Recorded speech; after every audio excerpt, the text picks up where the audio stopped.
Hey guys, Pat Tokuyama here. Today I wanted to talk about some of my favorite microphones for video or audio production. So next we are going to be talking about another one of my mics. This is one that I got more recently. This is the Zoom F1 mic right here. This is a field recorder. That's why it's called a F1.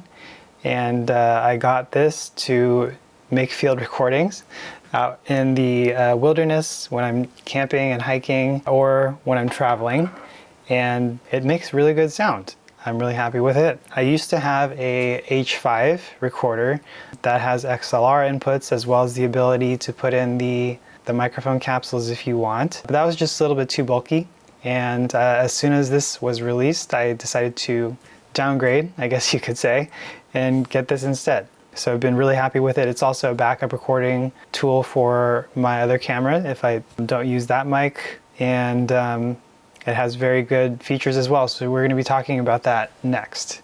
So for this particular device, this is the F1. I got it with the body pack package. There's one that comes with a shotgun mic and then one that comes with the lav mic. So here's the lav mic that it came with. The device is actually pretty straightforward to use. I think, at least for me, it seems simpler than the H5 menu. All you have to do is basically turn it on and then it's ready to record. Here on the side here you have the micro USB charging cable, or if you want to run it off the USB power you can do that. This is the door for 2 AAA batteries. The door is fragile. I know some people break it or have broken it and wanted replacements. There aren't really replacements, at least that I've seen. The SD card door is also relatively fragile, so you want to be careful with that. And then here we have the volume if you're going to be listening with headphones. On this side you have the line in jack and the headphone jack. Both of them have the screw so they don't slide out on accident.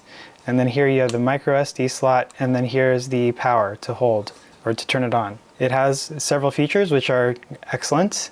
You have a low cut filter, you have a limiter to make sure your noises don't get too loud.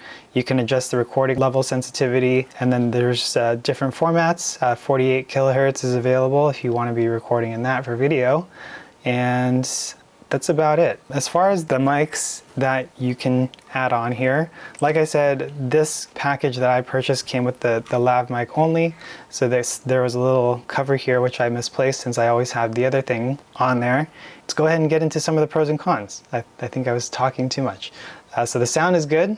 That's pro number 1, user-friendly. Pro number 2, it's compact and portable. Pro number 3, the ability to plug in additional mic attachments by Zoom is pro number 4. It adds a lot of versatility. It's not just a lav microphone or recorder. The mic and headphone jacks are screw-in. That's a big plus because it's very easy to pull things out if it's not screwed in. So some of the cons, I think I touched on it before. The SD card door and the battery door are fragile, so you got to be really careful with them. The belt loop and clip that it comes with is not the best as well. I forgot to take that out today, but you might need to use a really thin belt if you're going to be putting it on your belt, or use something else to hold it there. It doesn't have any Bluetooth or Wi-Fi features. I think that would have been great if this had that ability, but it doesn't. And then the other thing I think that would have been really great to have is the ability to have 2 tracks recorded. So recording the line in here with the lav mic plus the microphone, but you can't. It's only one or the other. So those are my pros and cons for this field recorder, the Zoom F1. Hopefully that was helpful.